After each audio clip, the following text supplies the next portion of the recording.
বন্ধুরা, তোমরা যারা এসব একঘেয়েমি গল্প শুনতে শুনতে ক্লান্ত হয়েছ তাদের জন্য নিয়ে এসেছি একদম খোলামেলা অডিও গল্প। এসব অডিও গল্পের ওয়েবসাইটের লিংক কমেন্ট দেওয়া আছে, আর কিভাবে সাইটস থেকে গল্প শুনবে সেটা টিউটোরিয়াল দেওয়া হলো। সাইটে ঢোকার পরে এরকম বিজ্ঞাপন আসলে এখান থেকে কেটে দেবেন। যে গল্প শুনতে চান সেটাই ক্লিক করার পর যদি অন্য জায়গায় নিয়ে যায় তাহলে ব্যাক বাটন চাপ দিতে হবে, তারপর আবার গল্পের উপর ক্লিক করতে হবে, তারপর এই জায়গা থেকে প্লে বাটনে ক্লিক করতে হবে।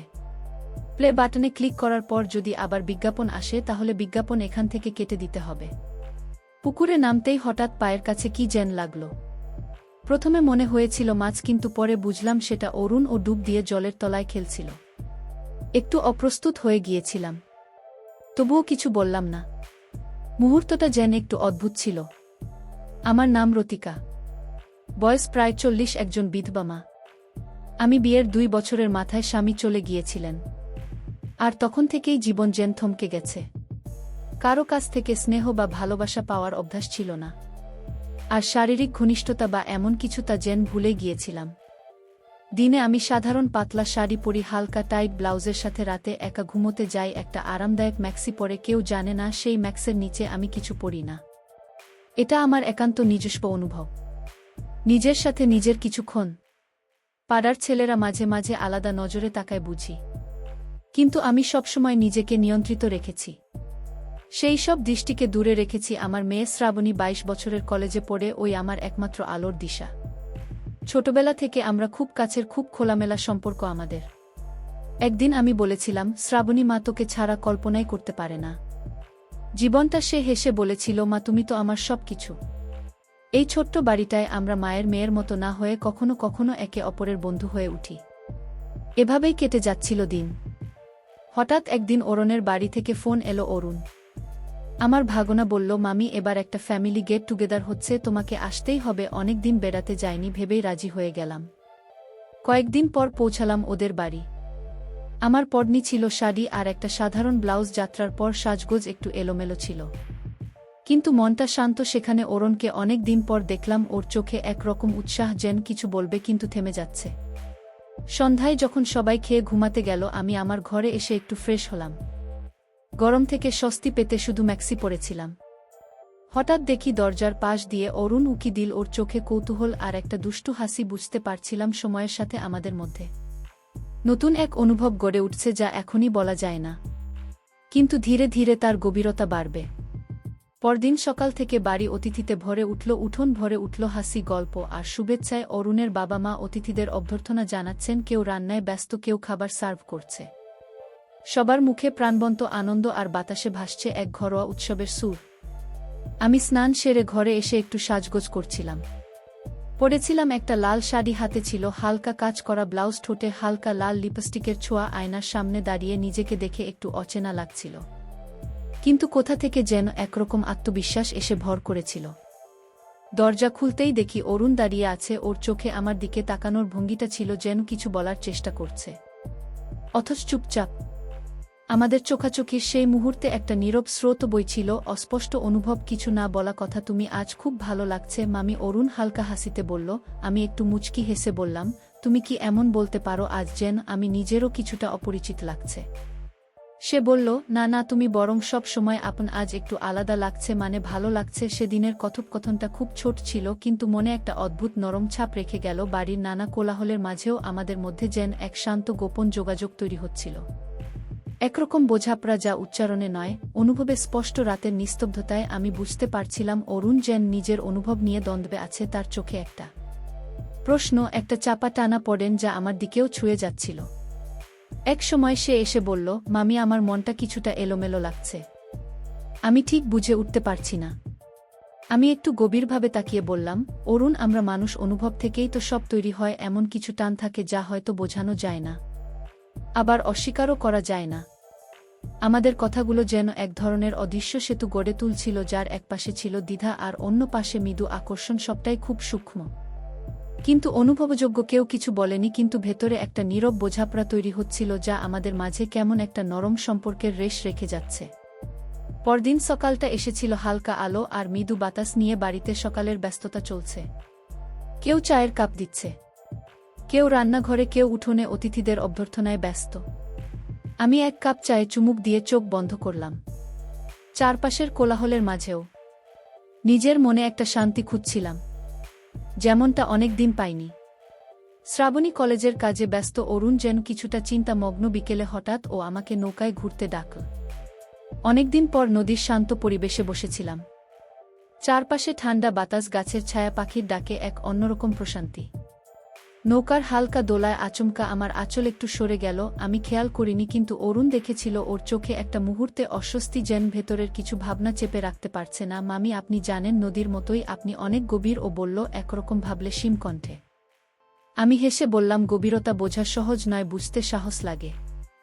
নৌকা ঢেউয়ের মতো কথাগুলো ভেসে যাচ্ছিল, কিন্তু ওর চোখে কিছু প্রশ্ন, কিছু অনিশ্চয়তা লুকানো ছিল। রাতের ঘরে বাতাস চলছিল ধীরে, আলো নিঃশব্দে কাঁপছিল। আমরা দুজন চুপচাপ বসেছিলাম। ছোট ছোট কথায় যেন এক নিঃশব্দ আত্মিক সংযোগ তৈরি হচ্ছিল। আমি জানি সবকিছু ঠিকঠাক ব্যাখ্যা করা যাবে না, অরুণ বলল। আমি বললাম, কিছু অনুভব শব্দ ছাড়াও বোঝা যায়। সেই রাতের নীরবতায় এক নিঃশব্দ বোঝাপড়া গড়ে উঠল, যা শুধু আন্তরিকতা আর বিশ্বাসের উপর ভর করে।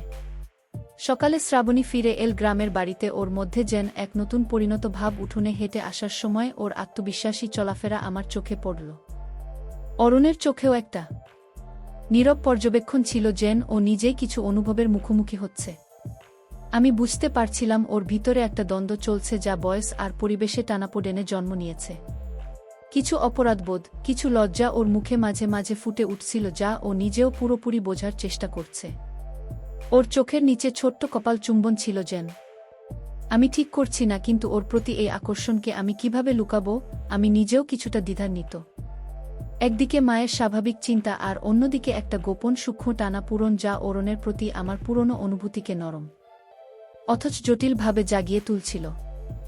শ্রাবণীর উপস্থিতি একদিকে যেমন প্রাণবন্ত, তেমনি একটা অনিশ্চয়তার পর তার টেনে দিচ্ছিল আমাদের মাঝখানে। সন্ধ্যার নরম রোদ যেমন চারপাশে আবছা হয়ে নামে, তেমনি আমার ভিতরেও জমছিল এক অপঠিত মিশ্র অনুভূতির অভাব। আজকের এই সন্ধ্যায় আমি নিশ্চিত, আমাদের তিনজনের সম্পর্কের বাঁধন আর আগের মতো থাকবে না। মনে হচ্ছিল এই টানাপোড়েন কেবল আমাদের দুজনের নয়, শ্রাবণের চোখেও ছিল নিজের এক অদ্ভুত ভাবনার ছায়া। সন্ধ্যায় ঠিক আগে আমরা তিনজনই বাগানে ছিলাম। অরুণ আর শ্রাবণী বসেছিল কলা গাছের ছায়ায়। শ্রাবণী একটা ছোট কাঠি দিয়ে কলা নামাচ্ছিল, আর অরুণের দৃষ্টি বারবার তার দিকে ফিরে যাচ্ছিল, মাঝে মাঝে এমন এক মনোযোগে যেটা হয়তো সে নিজেও বোঝে না। আমি কিছুটা দূরে দাঁড়িয়ে চুপচাপ দেখছিলাম। মনে হচ্ছিল শ্রাবণের চলাফেরায় এক ধরনের সহজাত সৌন্দর্য আছে, যা অরুণের মনোযোগ কাটছে। যখন অরুণ একটি কলা তুলে শ্রাবণীর হাতে দিল, তাদের চোখে চোখ পড়ল এক মুহূর্তের জন্য, আর তাতেই যেন আটকে গেল সময়। শুনতে পেলাম তাদের খুনসুটি রাতের দিকে। আমরা সবাই এক ঘরে ছিলাম। শ্রাবণী আর অরুণ গল্প করছিল, কিন্তু গল্পের ভিতর দিয়ে যেন অন্য একটা গভীর মানসিক সংযোগ তৈরি হচ্ছিল তাদের মধ্যে। আমি পাশে বসেছিলাম। নিঃশব্দে হঠাৎ শ্রাবণী জিজ্ঞাসা করল, অরুণ, তুমি কেন এত চুপচাপ? আজকাল তোমার চোখে কি একরকম ক্লান্তি? অরুণ হেসে বলল, জীবন সব সময় সহজ নয়, কখনো কখনো এমন কিছু টানাপোড়েন আসে যেগুলো কাউকে বলা যায় না। এই কথাগুলো শুনে আমার ভিতরটা কেঁপে উঠল।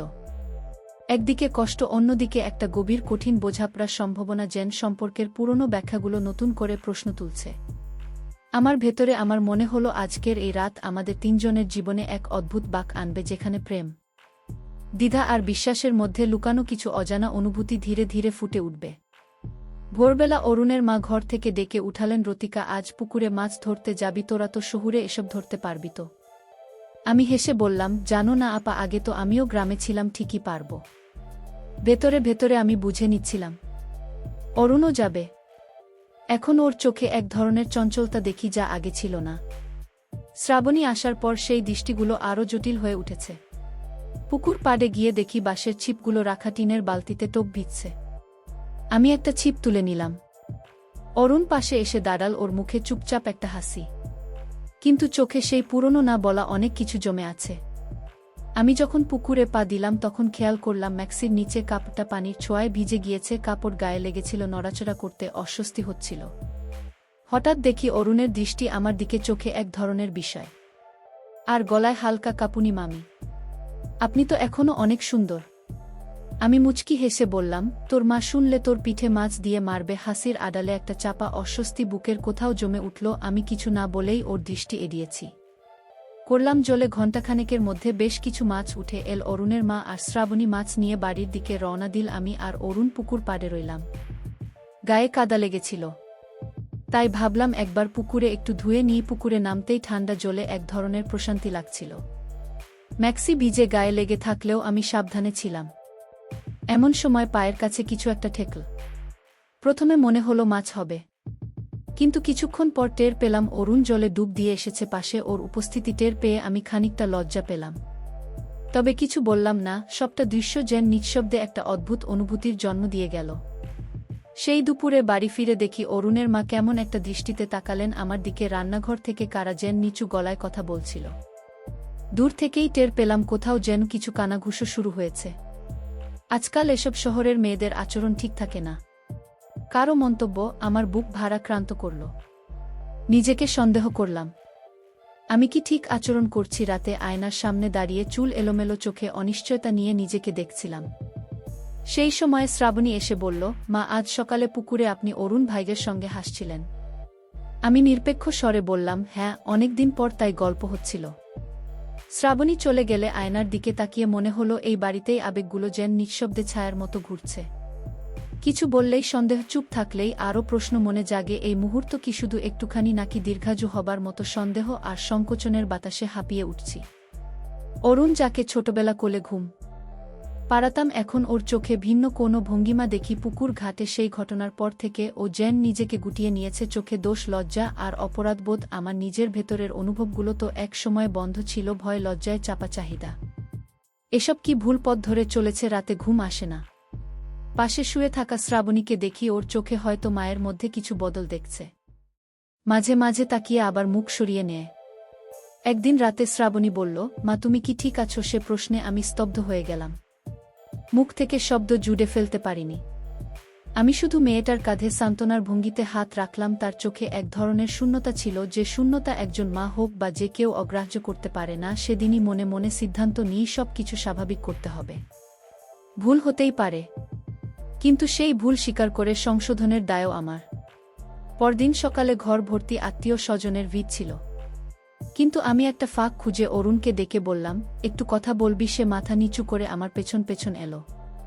আমরা বারান্দায় বসলাম। বাতাসে আমের হালকা গন্ধ, দূর থেকে ভেসে আসছে রান্নার গন্ধ। আমি শান্ত স্বরে বললাম, তুই নিজেকে দোষ দিচ্ছিস। আমি জানি আমিও কষ্টে আছি, কিন্তু ভুল করে ফেললে সেটা চেপে রাখা মানে আরও ভুল বাড়ানো। চল, আমরা নিজেরা বদলে যাই। যা হারিয়েছি সেটা আর ফিরবে না, কিন্তু সামনে যা আছে তা গড়ার সুযোগ এখনো আছে। অরুণ চোখ মুছে বলল, মামি, আমি চাই আপনি আমাকে শুধু সম্মান দিন। আপনি সবসময় আমার জীবনে একজন বড় মানুষের মতো থাকবেন। আমি শ্রাবণীকে ওখানেই থেমে গেল সে, কিন্তু তার থেমে যাওয়ার ভেতরেই যেন অনেক কথার ইঙ্গিত ছিল, হয়তো একটা নতুন সূচনার। সেদিন সন্ধ্যায় আমি শ্রাবণীকেও আলাদা করে ডেকে বসলাম। ওর চোখে চোখ রাখতেই বুঝলাম কোনো অভিযোগ নেই, বরং বোঝাপড়ার একটা আকাঙ্ক্ষা আছে। ও বলল, মা, তুমি হয়তো সব বলো না, কিন্তু আমি সব টের পাই। আমি চোখ নামিয়ে বললাম, আমার কিছু বলায় যদি তোর বিশ্বাসে চোট লাগে, আমি নিজেকে ক্ষমা করতে পারবো না। তুই আমার সব। শ্রাবণী আমার হাত ধরে বলল, তুমি আমার মা। মারা মানুষ ভুল করতেই পারে, কিন্তু তারা ছোট হয়ে যায় না। তুমি আজও আমার শক্তি। সেই মুহূর্তে যেন মন থেকে অনেক দিনের দুঃখ আর জটিলতা সরে গেল। সম্পর্ক শুধু রক্তের বাঁধন নয়, সমঝোতা, ক্ষমা আর ভালোবাসার আশ্রয়েই তা টিকে থাকে। রাতের শান্ত আলো ঘর জুড়ে ছড়িয়েছিল। আমরা তিনজন, আমি, অরুণ আর শ্রাবণী, একসঙ্গে বসে গল্প করছিলাম। দুঃখ, ভুল, ভালোবাসা আর ক্ষমার পথটি সহজ ছিল না, কিন্তু এখন মনে হচ্ছে আমরা একসঙ্গে একটা নতুন পথে এগোচ্ছি। শ্রাবণী আরামদায়ক ঘরোয়া পোশাকে ছিল, চোখে ক্লান্তি, মুখে শান্ত হাসি। ও আর অরুণের মধ্যে এখন বোঝাপড়া আছে, সন্দেহ নয়। আমি নিজেকে আবার নতুন করে গড়ছি, ভেতর থেকে শক্ত হচ্ছে। আমি বুঝতে পারছি ভালোবাসা মানে শুধু অনুভূতি নয়, বরং সম্মান, বিশ্বাস আর সাহসের গল্প। পরিবার আবার একসঙ্গে, পুরনো ভুল ভুলে নতুন করে বাঁচার প্রতিজ্ঞা করেছি। আমরা সবাই এখন থেকে আমাদের পথ চালা হবে বিশ্বাস আর শ্রদ্ধার ভিত্তিতে, যেখানে ভালোবাসা মানে নিরাপদ আশ্রয়ে।